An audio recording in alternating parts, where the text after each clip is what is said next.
Hello my dear student, welcome to into learner.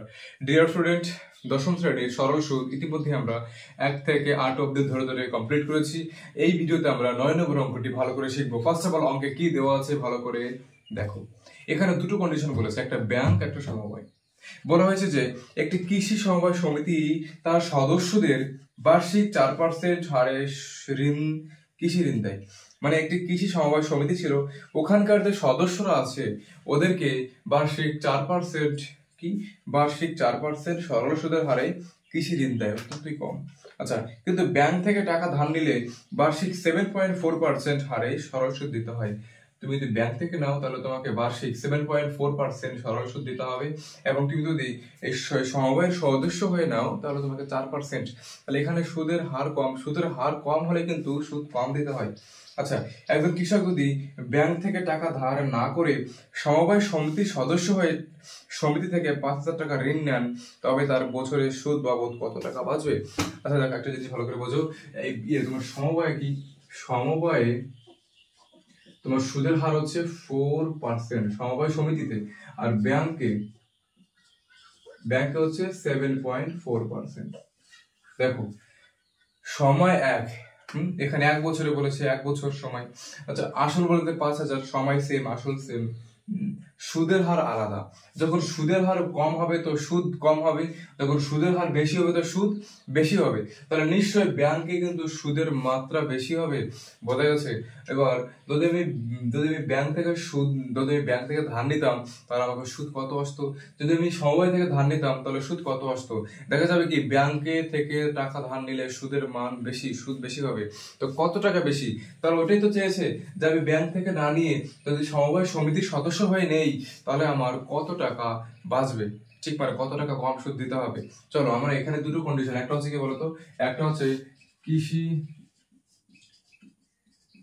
সমবায়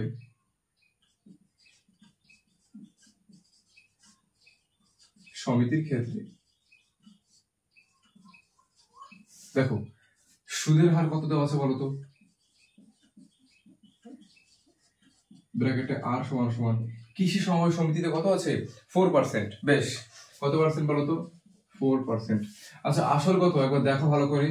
আসল দেওয়া আছে কত? ব্র্যাকেটে পি সমান সমান 5,000 টাকা। ওকে, নেক্সট দেখো কি দেওয়া আছে বলতো। নেক্সট দেওয়া আছে সময় কিন্তু 1 বছরে, টাইম সমান সমান 1 বছর। বলবে স্যার এটা কোথেকে পেলেন? দেখো ভালো করে পড়ে দেখো, তবে তার বছরের সুদ বাবদ কত টাকা বাঁচবে। বছরে মানে 1 বছরে, ঠিক ওই জন্য টাইম আমাদের 1 বছর। তাহলে এখান থেকে ধরো সুদ ব্র্যাকেটে আই সমান সমান পি, এই আই টাকা হলে, ঠিক। দেখো আমরা জানি সুদ আই সমান সমান পি আর টি বাই 100। আচ্ছা, মান বসাও। পি এর মান কত? পি এর জায়গায় পি এর মান 5,000 গুণিত আর এর মান কত? 4 গুণিত টি এর মান হচ্ছে 1 ডিভাইডেড 1। উপরে দুটো শূন্য, নিচে দুটো শূন্য কেটে গেল, 4 5 20, তাহলে কত? 200 টাকা আমাদের সুদ হতো যদি ওই ব্যক্তি কৃষি সমবায় সমিতি থেকে ঋণ নেন। তাহলে 1 বছরে কত টাকা সুদ হচ্ছে? 2,200 টাকা, সরি 2,200 টাকা। এবার আমরা লিখবো যে ব্যাংকের ক্ষেত্রে, কার ক্ষেত্রে? ব্যাংকের ক্ষেত্রে। দেখো ব্যাংকের ক্ষেত্রে আসল সেম, সময় সেম, সুদ আলাদা হবে, শুধুমাত্র সুদের হারটা আলাদা। সুদের হার কি দেওয়া আছে বলতো? সুদের হার দেখো ভালো করে, ব্যাংক সুদের হার ব্র্যাকেটে আর সমান সমান দেওয়া আছে 7.4%। সুদের হার 7.4%। আচ্ছা, আসল তো সেম, আসল কত? আসল ব্র্যাকেটে পি সমান সমান 5,000 টাকা। আচ্ছা বলো, সময় কত আছে? সময় অলওয়েজ সেম, টি সমান সমান 1 বছর। বেশ, বলো সুদ ব্র্যাকেট আই সমান সমান আই টাকা হলে আমরা জানি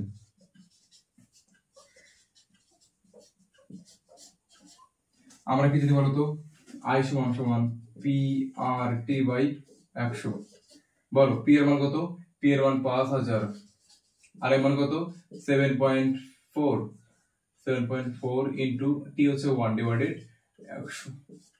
এবার দেখো, যখন দশমিকটাকে তুলবো, দশমিকের পরে একটা সংখ্যা, ওই জন্য নিচে 1 দিয়ে একটা শূন্য, ঠিক।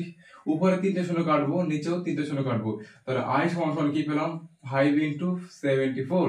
দেখো 4 পাশে 20 শূন্য, হাতে হচ্ছে 2, 5 7 35, 37, 37, 370 টাকা। দেখেছো, যদি আমি ব্যাংক থেকে টাকা ধার নিতাম তাহলে আমার সুদ হতো 370 টাকা। যদি আমি সমবায় সমিতি থেকে টাকা ধার নিতাম তাহলে সুদ হতো আমার 200 টাকা। কোথায় সুদ বেশি?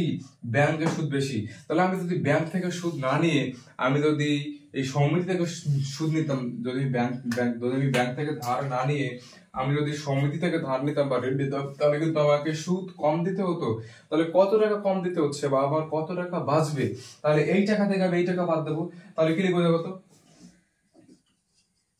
টাকা শ্রয় হয় সমান সমান 370 মাইনাস 200, কত হবে? 170 টাকা। এটাই আমাদের আনসারে দেওয়া আছে। অঙ্কটা খুবই সহজ, বেশ কিছু কিন্তু একদম জটিল নয়। দেখো, দুটো কন্ডিশন দেওয়া আছে। ফার্স্ট কন্ডিশন কৃষি সমবায় সমিতির ক্ষেত্রে, আরেকটা হচ্ছে ব্যাংকের ক্ষেত্রে। যদি আমি সমিতি থেকে টাকা ধার নেই তাহলে আমাকে সুদ দিতে হবে বার্ষিক 4%।